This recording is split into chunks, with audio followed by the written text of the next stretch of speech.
আলহামদুলিল্লাহি রাব্বিল আলামিন। আসসালামু আলাইকুম ওয়া রাহমাতুল্লাহ। প্রিয় দর্শক, আজকের ভিডিওটি অনেক অনেক গুরুত্বপূর্ণ। আজকের ভিডিওর মাধ্যমে আমরা শিখব সূরাতুল ফাতিহা। এই সূরাতুল ফাতিহা নামাজের ভিতরে পড়া ওয়াজিব। কোনো ব্যক্তি যদি ইচ্ছাকৃতভাবে নামাজের ভিতরে এই সূরাতুল ফাতিহা না পড়ে তাহলে তার নামাজ বাতিল হয়ে যাবে। আর যদি অনিচ্ছায় ছুটে যায় তাহলে নামাজের শেষে সাহু সিজদা দিতে হবে। তো দর্শক, বুঝতেই পারছেন এই সূরাতুল ফাতিহা নামাজের জন্য কত গুরুত্বপূর্ণ। আর এই সূরাতুল ফাতিহা আমরা এখন পর্যন্ত অনেকেই সহি শুদ্ধ করে পড়তে পারি না। সূরাতুল ফাতিহা পড়তে গেলে অনেক জায়গায় অনেক উচ্চারণে অনেক টান ভুল হয়, অনেক শব্দ এদিক সেদিক হয়। তো এই সমস্ত ভুল ত্রুটি নিয়ে নামাজের ভিতরে সূরাতুল ফাতিহা পড়লে কিন্তু নামাজ অশুদ্ধ হবে, নামাজ ভেঙে যাবে। নামাজ নষ্ট হয়ে যাওয়ার অনেকগুলো কারণ রয়েছে।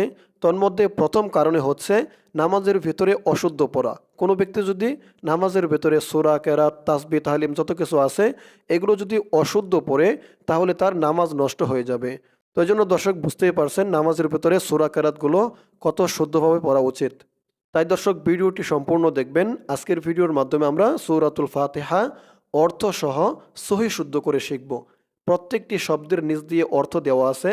এরপর ভিডিওর শেষে আমি আপনাদেরকে সূরাতুল ফাতিহার অর্থ একবারে একসাথে বলে দিব। তো ভিডিওটি সকলেই মনোযোগ সহকারে দেখুন। আউযু বিল্লাহি মিনাশ শাইতানির রাজীম। বিসমিল্লাহির রহমানির রহিম। আলহামদুলিল্লাহি রাব্বিল আলামিন। আলহামদু, হামজা দিয়ে লাম ধরবে, হামজা লাম জবর আল, হা দিয়ে মিম ধরবে, হা মিম জবর হাম। হাম, হার আওয়াজটা কিন্তু গলার ভিতর থেকে চিকুন করে বের করতে হবে। হাম। আল হাম, দাল পেশ দু, আলহামদু।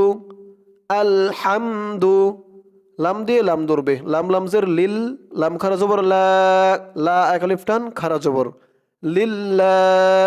হাজের হি, লিল্লাহি। আলহামদুলিল্লাহি। আলহামদুলিল্লাহি। র দিয়ে বা ধরবে, র বা জবর রব, বা দিয়ে এই যে লাম ধরবে, মাঝখানে আলিফ বাদ যাবে। র বা জবর রব, বা লামজের বিল, রব বিল। আইন খারা জবর আ, আ এক আলিফ টান খারা জবর রব্বিল আ, লাম জবর লা, রব্বিল আলা।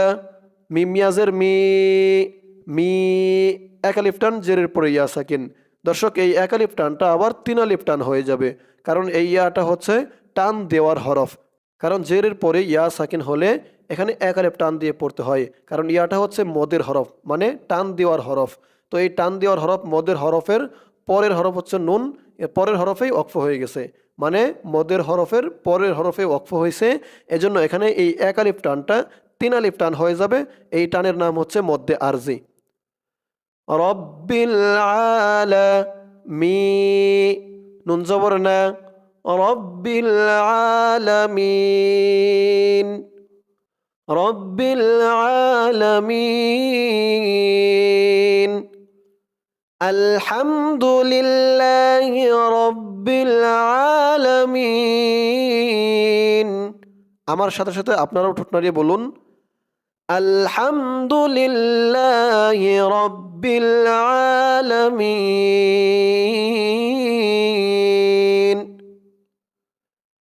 আর রহমান, হামজা র জবর আর। দর্শক, এই হামজার উপরে নিচে কিন্তু কিচ্ছু নেই, হামজার উপরে নিচে কিচ্ছু নেই। এখানে আমাদের হামজার উপরে আলিফের উপরে জবর দিয়ে পড়তে হবে। আমি আলিফকে হামজা বলি, এর কারণ হচ্ছে এই নিয়ম আছে যে আলিফের উপরে নিচে যখন জের জবর হরকত বা তানবিন যাই থাকুক না কেন তখন সেই আলিফটা হামজা হয়ে যাবে। কারণ আলিফ এবং হামজা এই দুইটা অক্ষরের উচ্চারণ কিন্তু একরকমই। যেমন সাপোজ আলিফ জবর আ, হামজা জবর আ, একই উচ্চারণ। এজন্য আমি আলিফকে হামজা বলি। হামজা র জবর আর, হামজা দিয়ে র ধরবে, মাঝখানে এই লামটা বাদ যাবে কারণ লামটা খালি। আর, আর র দিয়ে আবার হা ধরবে, র হা জবর রহ, আর রহ, আর রহ, মিম খারা জবর মা, আর রহমা, আর রহমা। এই নুন দিয়ে তার পরের লাইনের র ধরবে, আলিফ এবং লাম বাদ যাবে। নুন রজের নির, নুন রজের নির, আর রহমানির। দর্শক, আপনারাও যদি আমার সাথে সাথে ঠোঁট নাড়িয়ে বলেন তাহলে দেখবেন এক দুইবার প্র্যাকটিস করাতেই আপনাদের উচ্চারণ, যে সমস্ত ভুলগুলো আপনাদের সূরাতুল ফাতিহার ভিতরে হতো, এই সমস্ত ভুল ত্রুটি ঠিক হয়ে গেছে। তো এই জন্যই বলি আপনারাও আমার সাথে সাথে ঠোঁট নাড়িয়ে বলবেন। আর রহমানির, র জবর র, আর রহমানির র, হি হায়াজের হি, মিমজের মি, হাইম। এখানেও তিন আলিফ টান হবে মধ্যে আরজি। এই যে ইয়াটা হচ্ছে মদের হরফ, মদের হরফের পরের হরফে ওয়াকফ হয়ে গেছে। আর রহমানির রহিম, আর রহমানির রহিম।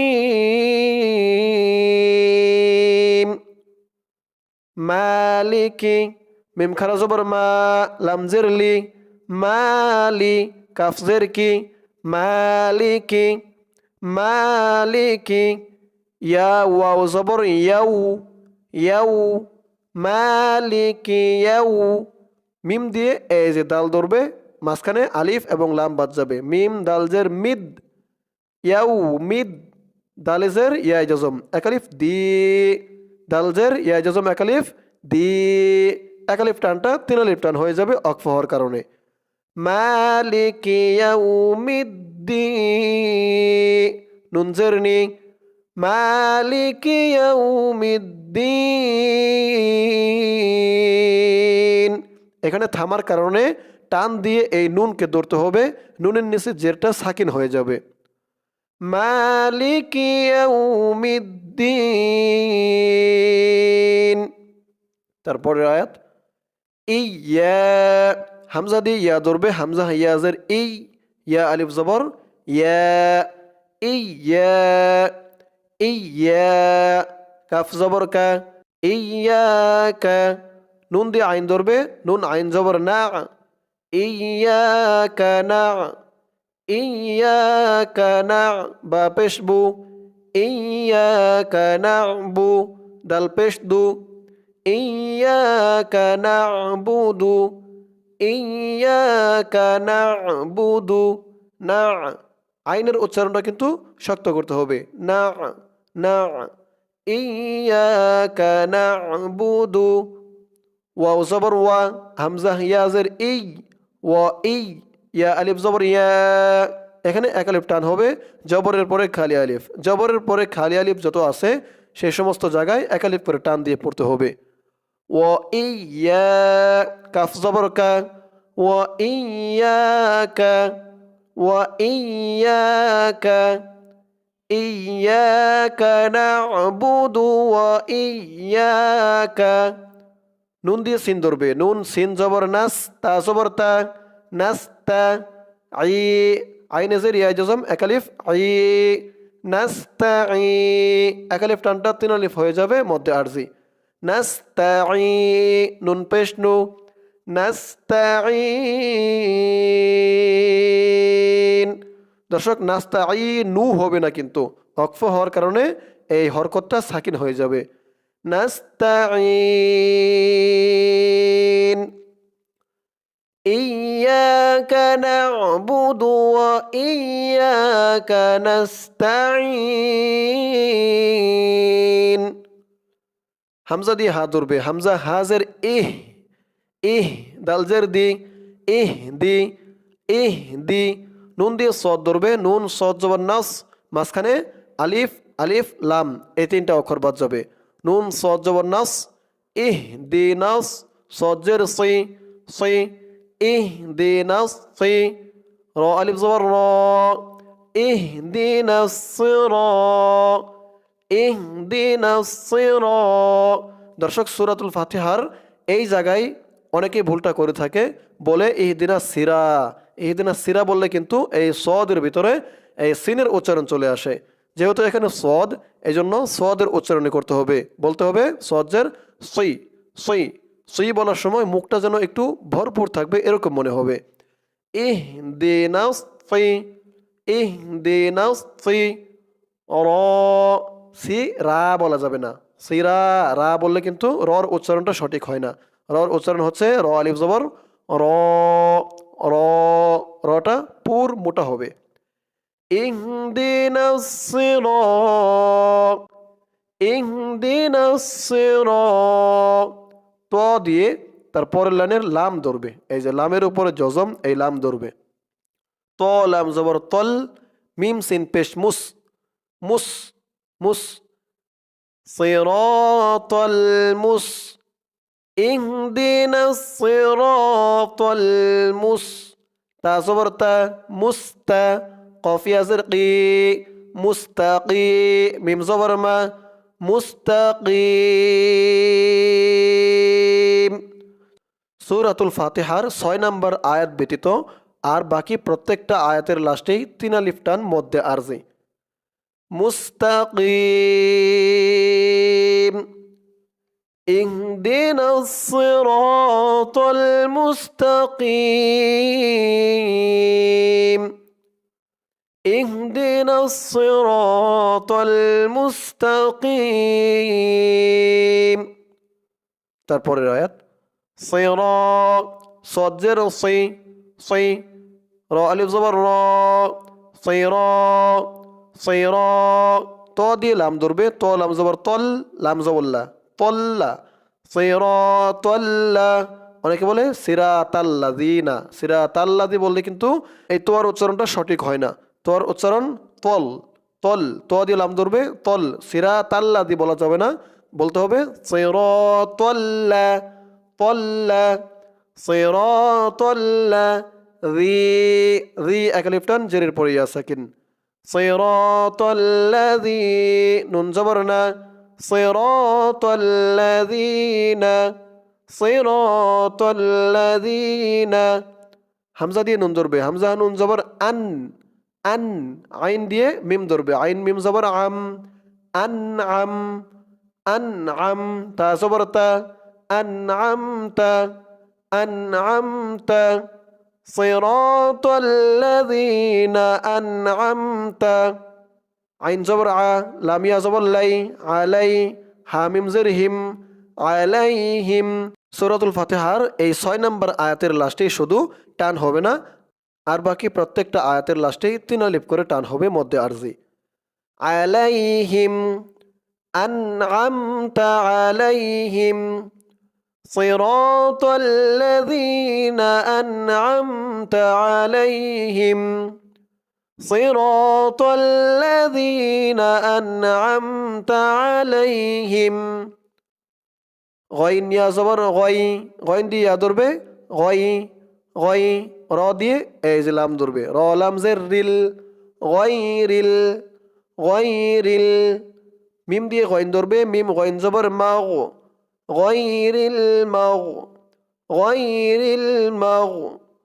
দোয়া তো পেশ দু, দু এক আলিফ টান, পেশের পরে ওয়াও সাকিন, পেশের পরে ওয়াও সাকিন থাকলেই এক আলিফ টান দিয়ে পড়তে হয়।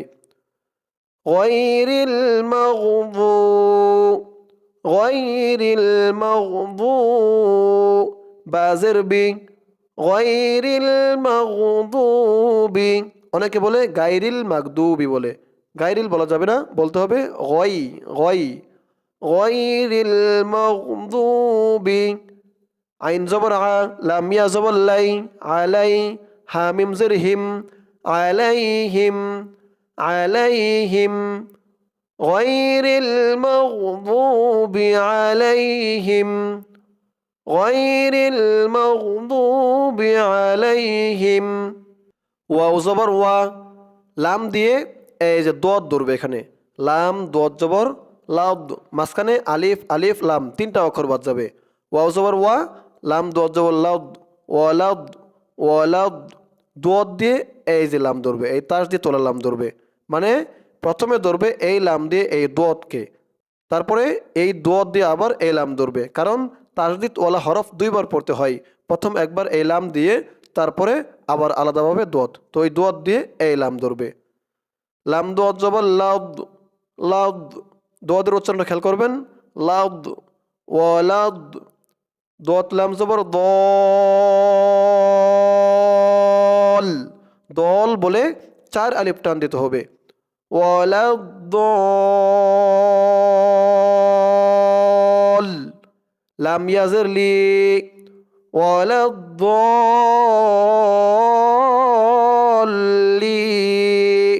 নুন জবর না, ওয়ালাদ্দল্লিন।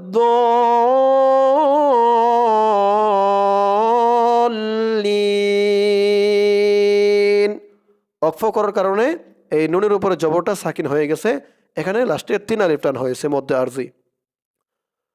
ওয়ালাদ্দল্লিন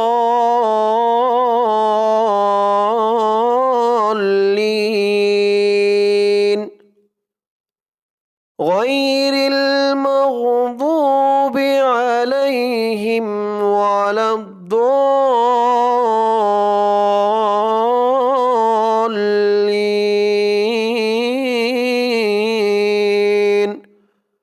দর্শক, এই পর্যন্তই হচ্ছে সূরাতুল ফাতিহা। সূরাতুল ফাতিহার মাত্র 7টি আয়াত। দর্শক, এখন আমরা সূরাতুল ফাতিহা আবার শুরু থেকে টেনে টেনে পড়ব।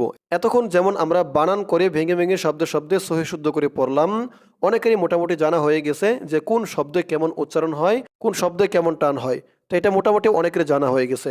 তো এই জন্য শেষে একবার সূরাতুল ফাতিহা শুরু থেকে নিয়ে শেষ পর্যন্ত টেনে টেনে বলে দেব, আপনারাও আমার সাথে সাথে বলবেন।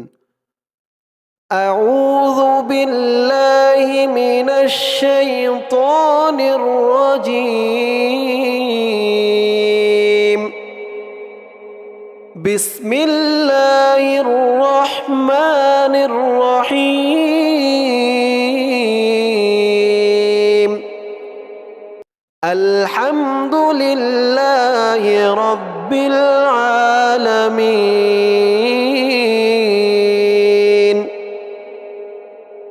الرحمن الرحيم. مالك يوم الدين.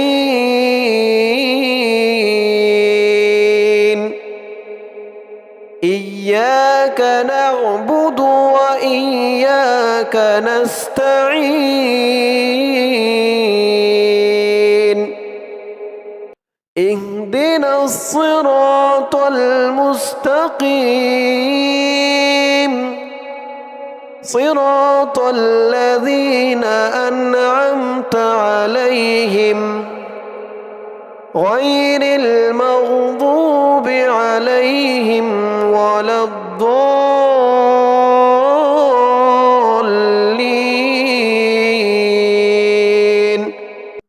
দর্শক, এখন আমরা সূরাতুল ফাতিহার আয়াতে আয়াতে অর্থটা একটু জেনে নেব। সূরাতুল ফাতিহার অর্থ, 1 নম্বর আয়াতের অর্থ, যাবতীয় প্রশংসা বিশ্বজগতের প্রতিপালক আল্লাহর জন্যে। 2 নম্বর আয়াতের অর্থ, যিনি পরম করুণাময় অসীম দয়ালু। 3 নম্বর আয়াতের, বিচার দিনের মালিক। 4 নম্বর, আমরা আপনারই ইবাদত করি এবং আপনার কাছেই সাহায্য চাই। 5 নম্বর, আমাদেরকে সরল সঠিক পথ দেখান। 6 নম্বর, ওই সব লোকের পথ যাদেরকে আপনি নিয়ামত দান করেছেন। 7 নম্বর, ওই সব লোকের পথ নয় যারা গজব প্রাপ্ত এবং যারা পথভ্রষ্ট।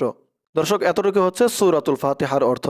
দর্শক, আমি আপনাদেরকে যেভাবে সূরাতুল ফাতিহা শেখালাম, আপনারা যদি ভিডিওটি দেখে 1-2 বার প্র্যাকটিস করেন, আমার সাথে সাথে ঠোঁট নাড়িয়ে বলেন, ইনশাআল্লাহ আপনাদের সূরাতুল ফাতিহা সহি শুদ্ধ করে মুখস্থ হয়ে যাবে। তো দর্শক, আজকের ভিডিও এই পর্যন্তই। আবার আসবো সামনে অন্য কোনো সূরা বা দোয়া নিয়ে। সকলেই ভালো থাকবেন। আসসালামু আলাইকুম ওয়া রাহমাতুল্লাহ।